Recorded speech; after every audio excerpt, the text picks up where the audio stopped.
পরে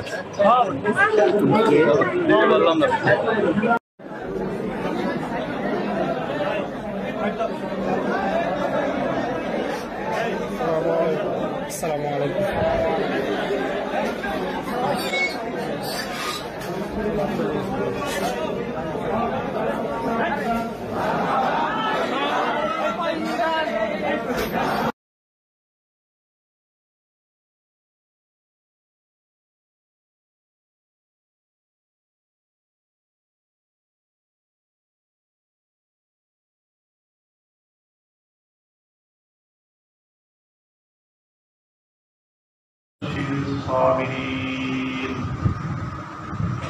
وبشر الصابرين الذين إذا أصابتهم مصيبة قالوا إنا لله وإنا إليه راجعون أولئك عليهم صلوات من ربهم ورحمة وأولئك هم المهتدون.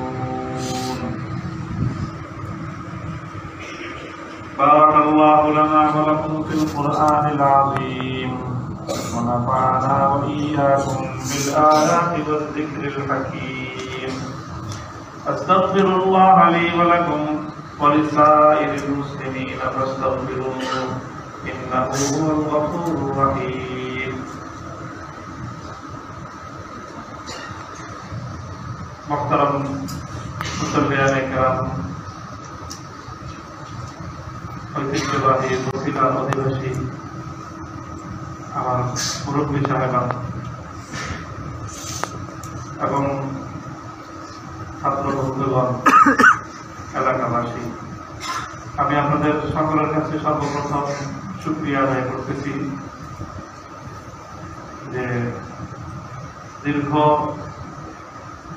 3 বছরের জুমার নামাজ থেকে বঞ্চিত অবস্থায় ছিলাম। সেই অবস্থা থেকে আল্লাহ রাব্বুল আলামিন পরিপূর্ণ প্রস্তুতি নিয়ে আজকেই প্রথম জুমার নামাজ আদায় করার সুযোগ দিয়েছে। জুমার নামাজ আদায় করতে পারাটা এটাতে আল্লাহ রাব্বুল আলামিনের কত বড় নিয়ামত। এই যে আমরা নিরাপদে নির্বিঘ্নে জুমা আদায় করতেছি, এটা আমাদের অনুভব হয় না যে এই জুমার নামাজ পড়তে পারাটাও যে একটা কত বড় নিয়ামত। আমরা মনে করি যে নামাজ পড়ি, প্রতিদিন 5 ওয়াক্ত পড়তেছি, জুমার দিন আসলে জোহরের জায়গায় জুমা পড়ি, এই তো। এটা অনুভব হয় যখন এই জুমার নামাজের সুযোগ থেকে কেউ বঞ্চিত হয়ে যায়। জুমার দিন আসলে আমাদের ব্যথায়, দুঃখে, কষ্টে মানে বুকটা বিদীর্ণ ফেটে যেতে যাওয়ার উপক্রম হতো। কখনো কখনো হৃদয়ের ব্যথাগুলো চোখের অশ্রু হয়ে চোখ দিয়ে গড়িয়ে পড়তো। আল্লাহ রাব্বুল আলামিনের কাছে ফরিয়াদ করতাম, অনুভব করি যে আমরা যে নিরাপদ পরিবেশে নামাজ পড়ি, আল্লাহর ইবাদত করি, 5 ওয়াক্ত নামাজ, আমাদের কোনো আপনজন মারা গেলে তার জানাজার নামাজ, সপ্তাহে একদিন জুমার নামাজ, বছরে 2 দিন ঈদের নামাজগুলো আমরা পড়ি, নির্বিঘ্নে পড়ি, সুন্দর সুন্দর কাপড় পরিধান করে, খুশবু লাগাই, সুন্নত অনুযায়ী, এগুলো সব সুন্নত। জুমার দিন, ঈদের দিন উত্তম কাপড় চোপড় পরিধান করা, খুশবু ব্যবহার করা, নিজের কাছে যতটুকু ভালো কাপড় আছে সেই কাপড় পরিধান করে নিজের কাছে যে খুশবু আছে তার সর্বোত্তম খুশবু ব্যবহার করে জুমা পড়া, ঈদ পড়া, এটা সুন্নাত। এটা আমরা আদায় করি আলহামদুলিল্লাহ। কিন্তু আমরা কি তখন অনুভব করি যে নিপীড়িত নির্যাতিত জনপদগুলোতে ফিলিস্তিনের গাজা উপত্যকায় আমার ভাই, আপনার ভাইয়েরা, তারা, আমাদের মায়েরা তাদের সন্তানের জানাজাটাও নিরাপদে করতে পারে না।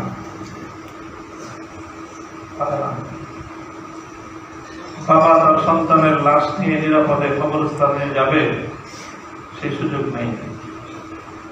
কবরস্থানে নিজের সন্তানের, নিজের বাবা, নিজের মায়ের, নিজের স্বামীর, নিজের স্ত্রীর কলিজার টুকরা সন্তানের দাফনকৃত সেই কবরে গিয়ে নিরাপদে নির্বিঘ্নে একটু সূরা ফাতিহা তেলাওয়াত করবে, সেই সুযোগটাও তাদের নাই।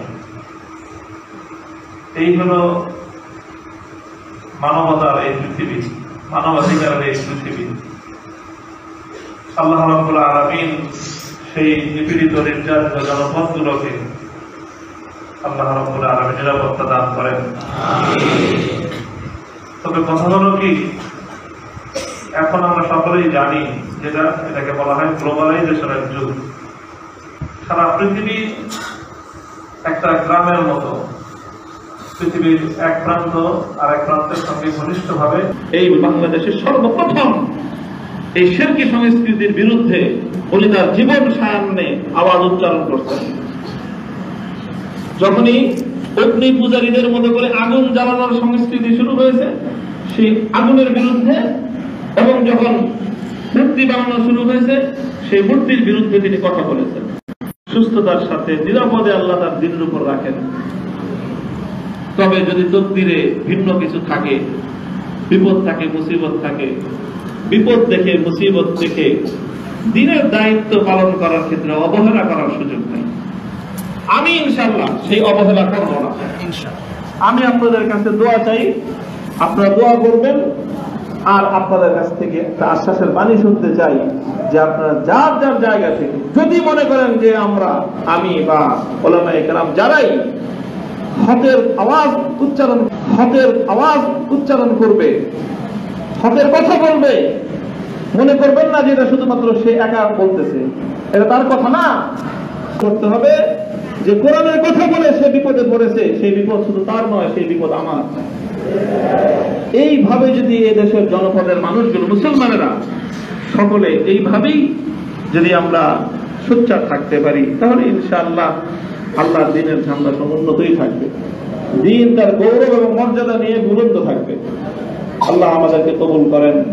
আমাদের এই হাজার বছরের ইসলামের জনপদ, মুসলমানদের এই জনপদ, শাহজালাল, শাহ মাকদুমের এই জনপদ, খানজাহান আলীর এই জনপদ, শামসুল হক ফরিদপুরি, পীরজি হুজুর, হাফিজি হুজুর রহমতুল্লাহ আলাইহির এই জনপদ, শাইখুল হাদিস আল্লামা আজিজুল হক মুফতি আমিন রহমতুল্লাহ আলাইহির এই জনপদ, আল্লামা আহমদ শফি, আল্লামা জুনায়েদ বাবুনগরী রহমতুল্লাহ আলাইহির এই জনপদ, এই জনপদে ইনশাআল্লাহ আমরা থাকবো এবং আমরা আল্লাহর দ্বীনের ঝান্ডা উঁচু করেই থাকবো।